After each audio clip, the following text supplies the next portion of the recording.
ሮሜ ምዕራፍ 3 ቁጥር 24 እንዲህ ይነበባል። በኢየሱስ ክርስቶስ በሆነው ቤዛነት በኩል እንዲያው በጸጋው ጸድቃችኋል። እዛው ሮሜ ምዕራፍ 4 ቁጥር 4 ለሚሰራ ደሞዝ እንደ ዕዳ ነው እንጂ እንደ ጸጋ አይቆጠርለትም ይላል። ላስት ዊክ እግዚአብሔር በክርስቶስ ኢየሱስ ለሰው ሁሉ ያዘጋጀው ድነት የተገኘው በምንድን ነው ብዬ አስተምሬያለሁ? በጸጋ ነው። ክብር ለጌታ ይሁን። አንድ ሰባኪ የትኛውንም ስብከት በአዲስ ኪዳን ሲያዘጋጅ የትኛውም ስብከት መነሻ መሆን መቻል ያለበት ጸጋ ነው። በዚህ ዘመን እንደተበላሸ ጸጋ አይነት እሳቤ የለንም እኛ። ጸጋ ለውድቀት መነሳት ማረጋገጫ ምልክት አድርገህ ሄደህ የምትፈጠፈጥበት የእግዚአብሔር ስጦታ አይደለም። ጸጋ አለ ተብሎ እንደፈለክ የምትኖርበት ዓለም ውስጥ የምትገባበት መድረክም አይደለም። እንዲያውም ጸጋ ከወደክበት ከኃጢአት ጎዳና ከማውጣት አቅሙ በላይ እንዳትገባ የሚረዳ ጉልበት ነው። ከኔ ጋር ነው። ጸጋ አንዳንዶች እንደፈለጉ እንደተረጎሙት አይደለም። ጸጋ አለና ልዋሽ፣ ጸጋ አለና ልስረቅ፣ ጸጋ አለና ክፋት ውስጥ ልግባ፣ ጸጋ አለና እንደ ልቤ ልኑር፣ ጸጋ አለ፣ በጸጋ ነው የዳንኩትኝ፣ የእግዚአብሔር ጸጋ አለ ብለህ የምትተማመንበት ይረዳኛል ብለህ ከምትተማመንበት አቅም በላይ ጸጋ በክፋት እንዳትያዝ የሚረዳ ጉልበት ይበልጣል። ገብቶሃል ብለው ከገባችሁ በደንብ አሜን በሉ። ጸጋ ዓለማዊ ምኞትን የምንክድበት የእግዚአብሔር ስጦታ ነው። አይደለም የምታስብበት። አንተ ስለ ዓለማዊ ነገር ታስባለህ? ጸጋን ተቀብለ ጸጋ ተሸክማ ጸጋ ላይ ተከምሮ ጸጋ አንተ ላይ እንደ አክሊል ተቀምጦ የክፋት መሳሪያ ልትሆን አይተባበረም። እንዲያውም የሚረዳህ ምንድን ነው? ዓለማዊ ምኞትን እንድንክድ የሚለውን ትርጉም ሰሞኑን በሶስት ቋንቋ ለማየት እየሞከርኩ ነበረ። የሚገርማችሁ ነገር ምን እንደሚል ታውቃለህ? ማሰብ አንደኛው ትርጉም አታስበውም ይላል። ለምሳሌ እኔ አሁን የሐረር ልጅ ነኝ። አፋችንን ስንፈታ በምን እንደምንፈታ ታውቂያለሽ? ቤተ ነኝ ዳዊት በምን እንደሚፈታ አሁን ያ ጠፍቶብኛል። ለምን ጠፋብኝ መሰለ? የእግዚአብሔር ጸጋ ዓለማዊ ቋንቋን ካንተ ላይ ዲሊት የማድረግ አቅም አለው። ሌላ ሰው ነው የምትሆነው። እንኳን ስለ ኃጢአት ልታስብ፣ ስለ አመፅ ልታስብ፣ ስለ ክፋት ልታስብ ከማይገባ ህይወት ወርደህ በጨለማ ውስጥ ለመመላለስ አቅም ለምታገኝበት ሳይሆን ጭራሽ እንድታስቡ አያደርግህም። የማጸጋ በጣም የሚገርም ነገር ልንገራቸው። ሰው በእግዚአብሔር ጸጋ ድኖ ሰው እንዴት በእግዚአብሔር ጸጋ መኖር አይችልም? ከእግዚአብሔር ጸጋ ማዳንና በእግዚአብሔር ጸጋ መኖር ትልቁ የቱ ነው? መዳን አይደለም ነው አይደለም። ከጨለማ ነጥቆ አውጥቶ የእግዚአብሔር ልጅ ካደረገ፣ ከጨለማ አውጥቶ ከእግዚአብሔር ጋር ካስታረቀ፣ ከጨለማ አውጥቶ በመንፈስ ቅዱስ አጽድቆ ከእግዚአብሔር ጋር አባባ የምትልበትን አቅም ስጦታ ከሰጠ፣ የሚበልጥ ነገር ጸጋው ከሰራ እግዚአብሔርን ለማክበር በዚህ ምድር ላይ ከቅዱሳን መካከል የእግዚአብሔርን መልክ ለመግለጽ በጣም ይምንትና ሲምፕል ነው። በማን ካልከኝ ሰው በኃይሉ በማጸጋ ይበረታል። ይህንን ምን ማድረግ መቻል አለብን? እንድንወረስ የመጀመሪያው ኮንፌስ ማድረግ አለብን። ሁለተኛው ማግኒፋይ ማድረግ መቻል አለብን። ሶስተኛው ማሰላሰል አለብን። እኔ የጸጋ ልጅ ነኝ፣ የእግዚአብሔር ጸጋ ልጅ ነኝ። በምንድን የዳንኩት? በጸጋ። እና ስኖርስ ከሥራ በላይ እንድኖር የሚረዳኝ የእግዚአብሔር ጸጋ ነው። ከጨለማ በላይ እንድኖር የሚረዳኝ የእግዚአብሔር ጸጋ ነው። ከፍላጎቴ በላይ እንድኖር የሚረዳኝ የእግዚአብሔር ጸጋ ነው። ከሰዎች ኢንተረስት በላይ እንድኖር የሚረዳኝ የእግዚአብሔር ጸጋ ነው። ከራሴን ፍላጎት በላይ እንድኖር የሚረዳኝ እግዚአብሔር ጸጋ። ለምን? አድኖኛልና። አንድ ጓደኛዬ ሲናገር ሰማሁት። እኔ አለ መዋጀት የሚለው ቃል የገባኝ ስፔኪዮ የተሰርቆብኝ ነው አለ። ስፔኪዮ የተሰርቆብኝ ምን አለች ተራ ደውዬ ማነው ምን ተራ ነው ሶማሌ ተራ ደውዬ አለ የእንደዚህ አይነት መኪና እንትን ጋር የተሰረቀው ነው ገና አልገባም ሲገባ ደውላል። የራሴን ገዛውታል። እግዚአብሔር በክርስቶስ ኢየሱስ ዓለምን በጸጋ ዋጅቶታል። ለዚህ መጽሐፍ ቅዱስ በዋጋ ተገዝታችኋል። ከዛስ የራሳችሁ ናችሁ፣ የጎረቤት ናችሁ። ክብር ለኢየሱስ ይሁን። በጣም ዛሬ አስረግጬ መናገር የምፈልገው ጳውሎስ እንደዚህ አለ፣ ከዚህ ሥጋ ማን ይለየኛል አለ። የምፈልገውን ሳይሆን የማልፈልገውን እያደረግኩ እታሰራለሁኛል። እና እባክህ ይህንን ከኔ አንሳልኝ ብዬ 3 ጊዜ ምን አደረኩኝ? ጸለይኩ። የተመለሰለት መልስ ኃይሌ በድካም። ምን ማለት ነው? ያንተ ድካም አንተን ሊያብራራ አይችልም አሉ። እንዲያውም ከድካም በላይ ልትኖር የምትችልበት የእግዚአብሔር ኃይል ባንተ ይገለጥ። የኃይል የእግዚአብሔር ጸጋ ነው። ክብር ለኢየሱስ ይሁን። እስቲ አንድ ሰው ጮሆ የእግዚአብሔር ጸጋ በእኔ ላይ ያለ ይበል። የጸጋ መሰረታዊ ትርጉም ሰው በሰው ጥረትና መልካም ስራ የማይገኝ ከእግዚአብሔር በነፃ የሚሰጥ ተቀባይነት ነው። እኔ አንተን የምቀበል ለምን ይመስልሃል ጋሽ አስራት? ለምን ሰዎች እንደሚቀበሉ ታውቃለህ? ከማንም በላይ እግዚአብሔር ተቀብለዋል። ከማንም በላይ ተቀባይነት ቀጥተኛ ትርጉሙ ምንድን ነው? ሞገስ እኮ ነው አይደል? አክሴፕታንስ ሞገስ እኮ ነው። ማንም አይቶ የማያውቅ ሰው ከታየ፣ በማንም አይን ገብተ ማሳው ከገባ፣ እንደ ዮሴፍ የነካው ሁሉ ከተባረከ፣ የጌታው ሚስት አይኑን ጣለችበት የሚል ቃል አለ። በክፉ ሆነ እንጂ ቅቡልነት ከእግዚአብሔር ዘንድ ነው። እስቲ አንድ ሰው ጮሆ እግዚአብሔር ተቀብሎኛል ይበል። እንግዲህ እግዚአብሔር ከተቀበለ ልጅ ካደረገ በዚህ ምድር ላይ የእግዚአብሔር መልክ መገለጫ ከሆንኩ አንተን የማይቀበልህ አንድ ብቻ ነው፣ እሱን ሰይጣን ነው። ከጎንሽ ያለውን ሁሉ ይቀበለኛል ሁሉ። ለምን? እግዚአብሔር ተቀብሎኛል። እግዚአብሔር ተቀብሎኛል። አንድ ጊዜ አንዲት ሴት ስታመነዝር ተገኝታ ወደ ጌታ ኢየሱስ ክርስቶስ አመጡላት። ገና ጌታ ስላላረገ ጸጋም አልወረደም፣ ስርየትም አልተዳረም። ብሉይ ኪዳን ላይ ነው። አዲስ ኪዳን ተብሎ ተጻፈ እንጂ የብሉይ ኪዳን ታሪክ ነው። በሙሴ ሕግ እንዲህ ተብሎ ተጽፏል፣ ስታመነዝር የተገኘች ሴት እሷ ትወገር ተብሏል አሉት። እውነት ነው አለ። ግን ከመካከላችሁ ንጹሕ የሆነ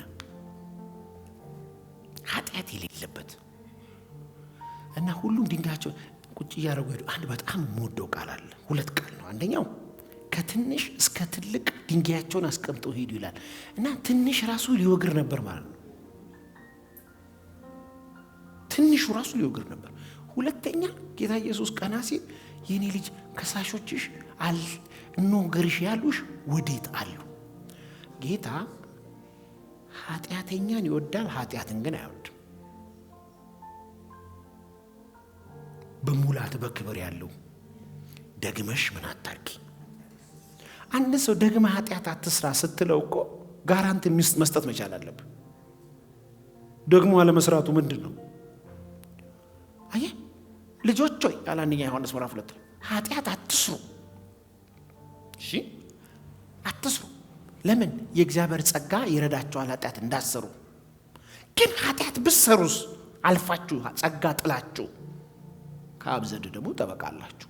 ይሄ የኃጢአት ማበረታቻ ቃል አይደለም።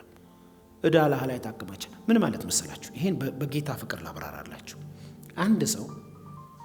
አንድ ሰው በጸጋ ዘመን የእግዚአብሔር ጸጋ በሙላት በላዩ ላይ እያለ በኃጢአት ውስጥ ቢሆን ለምሳሌ በዝሙት ኃጢአት ውስጥ ቢሆን፣ ማንም ሰው በዝሙት ኃጢአት ውስጥ ሲሆን ልብሱን አውልቆ ነው የሚሆነው። የትኛውም ኃጢአት ልብስ ተወልቆ ነው፣ ራቁት ተኮኖ ነው የሚደረገው። ራቁት ሲሆን እግዚአብሔር ያያል፣ ሰው ላይ ይችላል፣ እግዚአብሔር ያያል። ከዛ ቀጥሎ ማን ያያል? ሰይጣን ያያል። ልክ እንደዚሁ ሰው ኃጢአት ሲያደርግ የለበሰውን ያንን መልካሙን ጸጋ አውልቆ ነው የሚያደርገው። መጎናጸፊያን አትጣል በሉ ከጎናቸው ያለው። ምክንያቱም ራቁትን ስትሆን እግዚአብሔር አይተዋል፣ ሰይጣንም አይተዋል። ከሰው ነው ተደብቀ ያደረገው፣ ማንም አላየህም።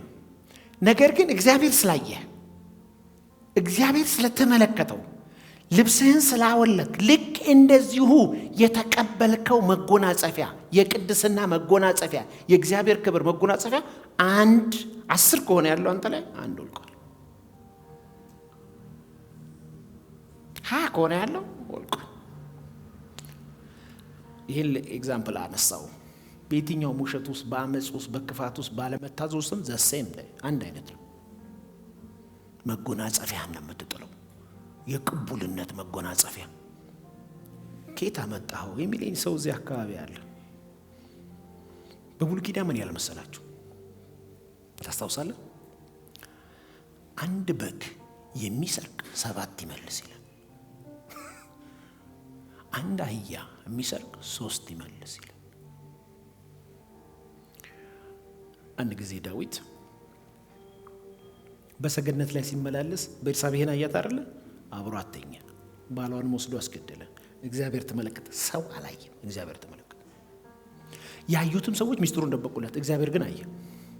ናታንን አለው፣ ባሪያዬ ዳዊት አለው፣ የሰጠው ጸጋና ቅቡልነት መልካምነት አልበቃ ብሎት ክፋት ሰርቷልና መንገድ ላይ ናታን ራሱን በድንጋይ ፈክቶ፣ አንተ የድሮ ነብይ እኮ መሆን በጣም ከባድ ነው። ፈንክት ትባላለህ።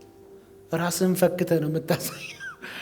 በድንጋይ ራሱን ፈንክቶ አድምቶ መንገድ ላይ ፊቱን ተሯውጦ ተቀመጠ። ቁጭ ብሎ በቃ ንጉሥ ሆይ ንጉሥ ያለ አቤት አለው። እኔ በአንተ ግዛት መኖር ነኝ አለው። በአንተ ግዛት መኖር ነኝ። ምን ሆነ ነው? ጊዜ ከሰጠህ ልንገርህ። በዚህ ከተማ አለ ብዙ በጎች ያሉት አንድ ሀብታም ነበር አለ። እኔ ደግሞ አንዲት በግ ብቻ ነበረችኝ።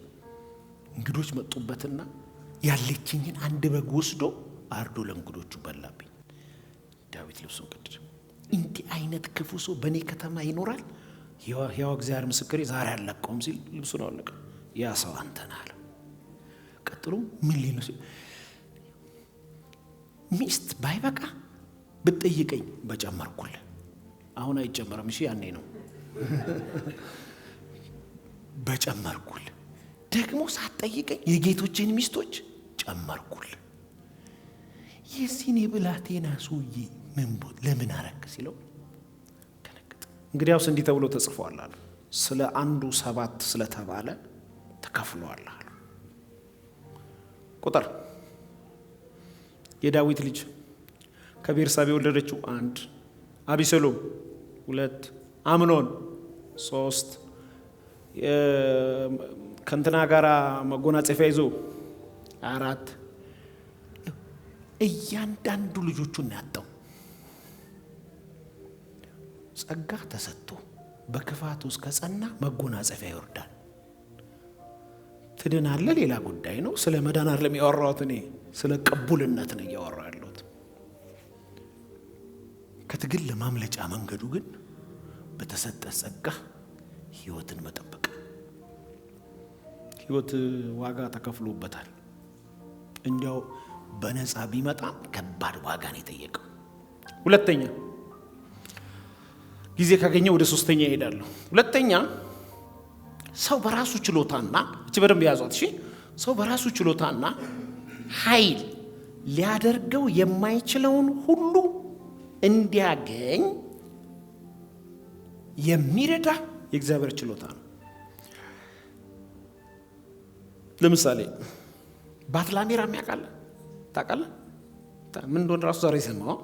ጌታ ይባርከኝ በዚህ አጋጣሚ ስለነገርኩ። ባትላሜራ ማለት ታውቃላችሁ እናንተ የተጋጨ መኪና ወደ ነበረበት በመቀጥቀጥ ነው የሚመልሰው። ያንኑ ዕቃ በከባድ ድብደባ የባትላሜራ አንድ እንደዚህ ያለ እንትን አለ። የባሌ ስራ መቀጥቀጫ ተቀጥቅጦ ቱምቢ ወርዶ ይለ ባትላሜራ ብዙ የለንም፣ በጣም ትንሽ ነው ያለው። ጎበዝ ባትላሜራዎች ደግሞ በመብራት ነው የሚፈለጉት። ለምን? ችሎታ ስለሆነ። ሁሉም ጋራ የተጋጨበት መኪና አታስቀጠቅጥም። ለምሳሌ ውጭ ሀገር ባትላሜራ ብዙ የለም። ለምን መሰል? የተጋጨ ነገር ሁሉ ይነቀልና ተጥሎ አዲስ ነው የሚገጠመው። እኛ ጋር ነው በመቀጥቀጥ ምናምነው። ቀጥቅጠን አስተካክለን ቀብተን እንደገና የምንጠቀመው እኛ ጋር ነው፣ ችሎታ ስለሆነ። በዚህ ምድር ላይ ስትኖር የማይቻሉ ነገሮችን እንድትችል የሚረዳ ጸጋ ችሎታ ይባላል። ችሎታ የምን ለመናገር ቢሆን ችሎታ በእግዚአብሔር ጸጋ። ለየትኛቸውም እንቅስቃሴዎች የምትጠቀምበት ችሎታ የእግዚአብሔር ጸጋ መቻል አለበት። ከዛሬ ምሽት ጀምሮ በምትወጡበት መውጣት ሁሉ ለስኬታችሁ መጠቀም የሚገባችሁ ዋና መሳሪያ የእግዚአብሔር ጸጋ ነው። ለምን? ችሎታ መሆን ስለሚችል። አንዳንድ ሰዎች ግርማቸው አያውቁ። እኔ በስራ አጋጣሚ ስለሚገርመኝ ነው። ሰውየውን አየውና ያለውን ነገር ሳስብ እንዴት ተሳካለት ስል ከአባቱ አምጥቶት አይደለም፣ በኮኔክሽን አይደለም፣ በትምህርቱ አይደለም፣ በዘሩ አይደለም። እና እንዴት ሆነለት? ጸጋ።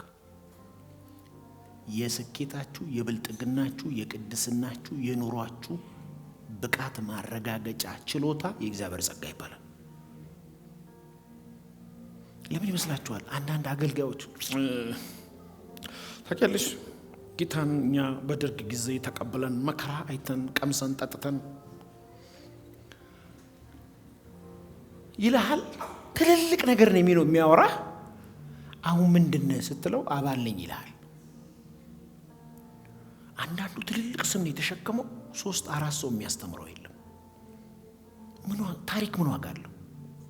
ይኸውልህ የኖርክበትን ያክል የሚመጥን ስራ እንድሰራ የሚረዳ የእግዚአብሔር ጸጋ ነው። ውጣ ከሕግ እርግማን።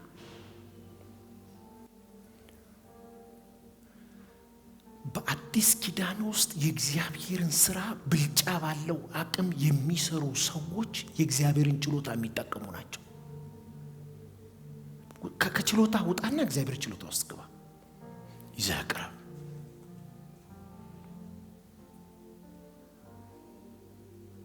ይዘቅራብ። ክብር ለኢየሱስ ይሁን። እስቲ አንድ ሰው በአንድ ድምፅ የእግዚአብሔር ችሎታ ይበል እስቲ። እግዚአብሔር የማይችለው ነገር የለም። የማይችለው ነገር የለም።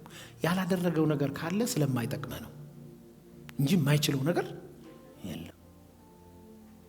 ያልተቀበልከው ነገር ካለ ስለማያስፈልግህ እንጂ አለመስጠት ፍላጎት ኖሮት አይደለም።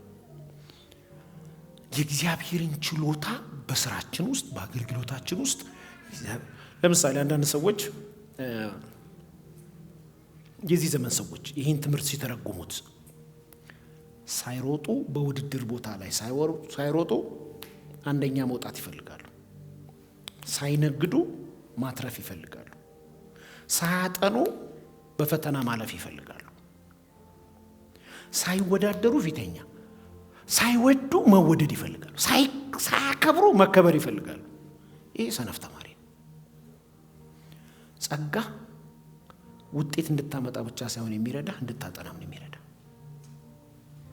አቴንስ ላይ አንደኛ እንድትወጣ ብቻ ሳይሆን በውድድር በአራራትና በኮተቤ ተራራ ላይ በጊዜ ወጥተህ እንድትሮጥ ትሬኒንግ እንድታደርግ ነው የሚረዳ።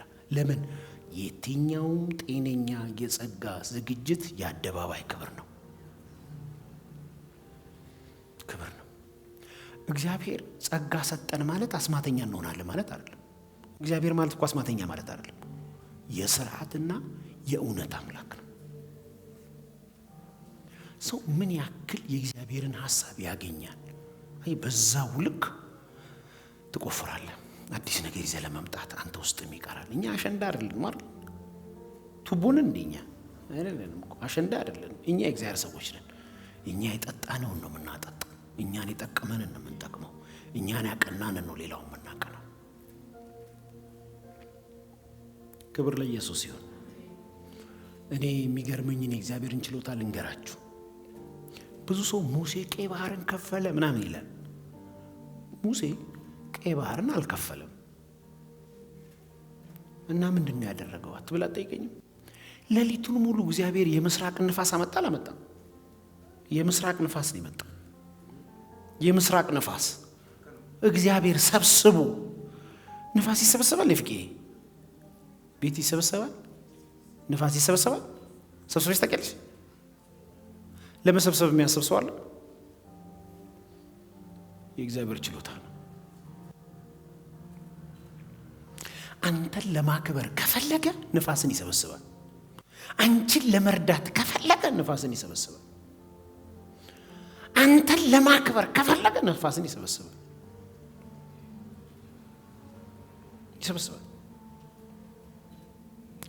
እሺ አዲስ ኪዳን ላይ ልምጣላችሁ። ጌታ ኢየሱስ ተሰቅሎ በግራና በቀኝ ወንበዴዎች አሉ። በግራ በኩል ያለው ጌታ ሆይ አስበኝ አለው። በመንግስት አስበኝ። ይሄ ተቀበልኩት የሥራዬ ውጤት ነው። ነገር ግን በመንግስት አስበኝ አለው። በእውነት እልሃለሁ የሚል ቃል አለ። ዛሬ ምሽት ከኔ ጋር በምንድነው በሉታ? በምንድነው? ይሄ እግዚአብሔር ችሎታ ካላደረገው ይቻላል ወይ? የመጣበት መንገድ ደሞዙ ነው ወይ? ጸጋ ይችላል። እግዚአብሔር ችሎታ ይችላል። እግዚአብሔር ችሎታ ይችላል። እኔ በእግዚአብሔር ጸጋ ላይ የተመረኮዙ የሚኖሩ ሰዎች እንደነሱ አይነት ጨዋ ሰው አይቻልም። በሕግ ከሚኖሩ በጸጋ የሚኖሩ ጨዋ ሰዎች አይቻልም። የእግዚአብሔርን ጸጋ የሚታመኑ ሰዎች ኳሊቲ ማይ ጎድነስ ልነግራችሁ አልችልም። የመጀመሪያ ኳሊቲያቸው ልባቸው ሰፊ ነው። አጣሙ አይሰሙ። ለፍርድ የራቁ ናቸው። ለማንሳት ልባቸው ትልቅ ነው። የሚጸጸቱ ናቸው። ሆሊ ናቸው። በር ዘግተው ገብተው ከእግዚአብሔር ጋር ኪስ ያላቸው ስቼ ቢሆን ብለው ይጮኻሉ። እግራቸውን አጠራርመው በሰላም አይተኙም። በተኙበት መንፈሱን ይጠይቃሉ። እኔ በእግዚአብሔር ጸጋ እንደሚኖር ጨዋ ሰው አይቻልም። የእግዚአብሔርን ጸጋ እየተጠቀሙ የሚኖሩ ሰዎች አስደማሚ ላይፍ ነው ያላቸው። አስደማሚ ናቸው። አንድ ጊዜ ይህን ጸጋ የሚጠቀም ሰው ደበደቡት። ጳውሎስን ደብደብ አድርገውት ሞተ ብለው ሲሄዱ ልብሱን አራግፈው ሃሌሉያ ብሎ ተነሳ። በጸጋ የሚኖሩ ሰዎችን ከማቆም ፀሐይ ማቆም ይቀላል። ሆሊ ናቸው። ሳያወሩ ይደመጣሉ። ሕይወታቸው ነጸብራቅ። የትም ቦታ ከተቻቸው የትም ቦታ እስር ቤት ውስጥ ከታቸው ሰው አድነው ይወጣሉ። እስር ቤት ውስጥ ከታቸው መልአክ መጥቶ ከፍቶ የታሰሩበት ቦታ ይገኛሉ። እያሳደድካቸው ይበሳሉ። በትክክል ለመኖር በጸጋ መኖር ብላችሁ ጻፉ። በትክክል ለመኖር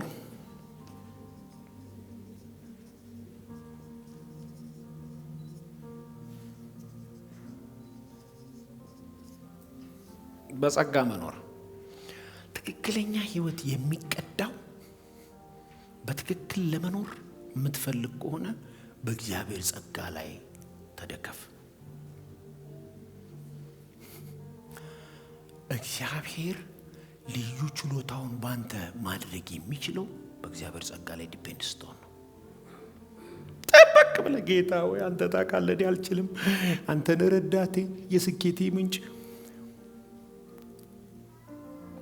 ሰንዴ ግል ጠይቃቸው። በብሉይ ኪዳን ለምን ይመስላችኋል ዳዊት ያንን ሁሉ ክፋት አድርጎ እንደ ልቤ የተባለው? ለምን ይመስልሻል? የሰው ሚስት ማማገጡ ሳያንስ የሰው ሚስት ወስዶ ባልየውን ገድሎ ዳዊት ያደረገው በደል ማንን አገልጋይ አድርጎታል? ማንም እንኳን አድርጎታል? በእግዚአብሔር የተወደደው ለምን ይመስላል? አጥፍቶም የሚሮጠው ወደ እግዚአብሔር ነው። በድሎም የሚሮጠው ወደ ጸጋው ዙፋን ነው። ለዚህ ነው ፊልጵስዩስ ላይ ማንም ጸጋ ቢጎለው በልግስና ሊሰጥ ወደሚችል ወደ እግዚአብሔር ዙፋን በእምነት ይቅረብ። ምን ማለት ነው ትርጉሙ? የለም ሰንበዲ መጥቶ ጌታዬ ለምሳ ስጠኝ ብሎ ቢለምንህ ፈርጠም ያለ ጎረምሳ ቢሆን ታወጣና አንተ ጤነኛ ሰው አይደል ሰርታ አበላም ብለህ ገስጸህ ነው የምትሰጠው። ሰጠዋለህ እኮ ግን ምን ብለህ ነው? ገስጸህ ነው። እግዚአብሔርስ በስነ ስርዓት ኖር አላልኩም አይልም። መጣ ይሄው ጸጋ። ለዚህ ነው መጽሐፍ ሲናገር የእግዚአብሔር በልጁ በክርስቶስ በኩል የለቀቀው የፍቅሩ ታላቅነት ስፋቱ፣ ከዛስ ጥልቀቱ፣ ከዛስ ርዝመቱ ወደር የለውም። ምን ማለት ነው? አትደርስበትም። ስለዚህ ሐሳብ ነው ዳዊት መዝሙር 33 ላይ ሲናገር ክንፍ ተገጥሞልኝ በምድር ጥግ ብሄድ ዓለምን ጨርሼ ልወጣ ስል እጅ በዛለ። ምን ማለት ነው? 24 ሰዓት በርሪ ሄጄ ቀድመ ብትመልሰኝ ምን አለ? ልክ መጨረሻው ጋር ስለስ ለካስ እጅዛ ነው አለ። ልትቆጥረው ማትችለው ስፋት ውስጥ ነው ያለው። አመፀኛ ካልሆንክ፣ ምክር ካልሰማ በስተቀር፣ ግስጻን ካልተቀበል። ለዚህ ነው ግስጻን የሚቀበላት ምክርን የሚቀበል ምስጉን ነው ይላል። ግስጻን የማይቀበልስ ከውድቀቱ ይማራል። የአመፅ መንገድ ከፊቱ አለች፣ ለእንደዚህ አይነት ሰው ይውለት ይላል። ጸጋ በጓዳ ይመክራል፣ እምቢ ካልክ በወንድም ይመክራል፣ እምቢ ካልክ 3-4 ሆኖ ይመክሩሃል፣ እምቢ ካልክ በቤተ ክርስቲያን ትመከራለህ። ከዛስ መከራ ይምከርህ ተብለህ ለራስህ ሐሳብ ታልፈህ ትሰጣለህ። ሰነፍ ይልና መጽሐፍ ከውድቀቱ ይማራል፣ ከጸጋ ስለማይማር። ጠቢብስ ከወደቀ ይማራል፣ ከተሳሳተ ይማራል። እግዚአብሔር ቤተሰቦች ዛሬ አንድ ነገር በጌታ ፍቅር አሳስባችኋል። በትክክል ለመኖር የእግዚአብሔርን ጸጋ ተደግፈን የእግዚአብሔር ችሎታ መገለጫ አለብን። ይሄ አደገኛ ችሎታ ከየት ነው ያመጣው ሞገስ ስትባል ታውቃለህ? እኔ እኮ የፒያሳ ላይ ስለሆንኩ ነው ልትል አትችልም። እኔ አራዳ ስለሆንኩ ነው አትልም። እግዚአብሔር ችሎታ ነው። እንደዚህ የሚል ቃል አንብባችኋል? የሚናገርበትን የጸጋ ጉልበት ተቋቁመው ይመልሱለት ዘንድ ለጳውሎስ አልቻሉም ይላል። ባየነው ጊዜ የሕማም መልክ ነው ያለው፣ ደካማ ነው። ግን ከዛ ደካማ ሰው የሚናገርበትን በማን ፊት እንደቆመ ታውቃለህ? በሳይንቲስቶች ፊት ነው፣ በግሪኮች ፊት ነው፣ በአዋቂዎች ፊት። ፀሐይ በዚህ ትወጣለች፣ በዚህ ትገብ። ዛሬ የተጻፉትን ነገሮች ሁሉ የሚተረትሩ ሰዎች ናቸው። ህዝብ ሁሉ ተሰብስቦ ከዓለም ዙሪያ በአቴንስ ከተማ እንዲቁጭ ብሎ የሚሰሙ ሰዎች ናቸው። እናንተ የግሪክ ሰዎች ሆይ ስለ ፍልስፍናና ስለ ጥበብ ልትሰሙ በማለዳ በዚህ ተሰበሰባችሁ። እንግዲያውስ አንድ እውነት ልንገራችሁ ሲል ሰው ሁሉ ነው የተሰበሰበው። ደግሞ ምን አይነት ፍልስፍና አመጣ ነው? እኔ አይሁዳዊ ሆኜ ሆነ ሳለሁ የሮማዊ ዜግነት የተቀበልኩ ጳውሎስ እባላለሁ። የመጣሁትኝ ከአይሁድ ነው። ስለ ናዝሬቱ ስለ ኢየሱስ ክርስቶስ ልነግራችሁ ነው ብሎ ስለ ጌታ ሲነግራቸው የሚናገርበትን የንግግር የጸጋ አቅም ሊቋቋሙት አልቻሉም። የማን ችሎታ ይመስላል? እግዚአብሔር ቤተሰቦች 10 ዓመታት የቆየንባቸው በእግዚአብሔር ቤት የቆየንባቸው ጊዜያቶች ማፍሪያዎቻችን ካልሆኑ እመኑኝ ማፈሪያዎቻችን ይሆናሉ።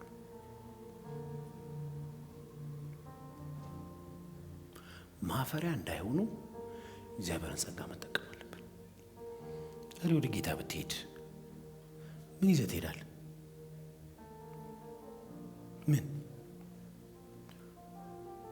ምን ይዘህ ልትቀርብ እንችላለን? በእግዚአብሔር ጸጋ ይህን ሰርቻለሁ የምትለው ነገር። ይህን አገልግሎት ለመደገፍ ከስር ባስቀምጥነው የባንክ አካውንት እንድትጠቀሙና የወንጌልን ስራ አብራችሁን እንድትሰሩ እያልን ዩቲዩብ ቻናላችንን ሰብስክራይብ በማድረግ ፌስቡክ፣ ኢንስታግራም እና ቲክቶክ አካውንታችንን ፎሎ በማድረግ የጌታን ስራ እንድትደግፉ ጥሪ እናቀርብላችኋለን። ለበለጠ መረጃ በእነዚህ ስልኮች ተጠቅመው ይደውሉ። ተባረኩ።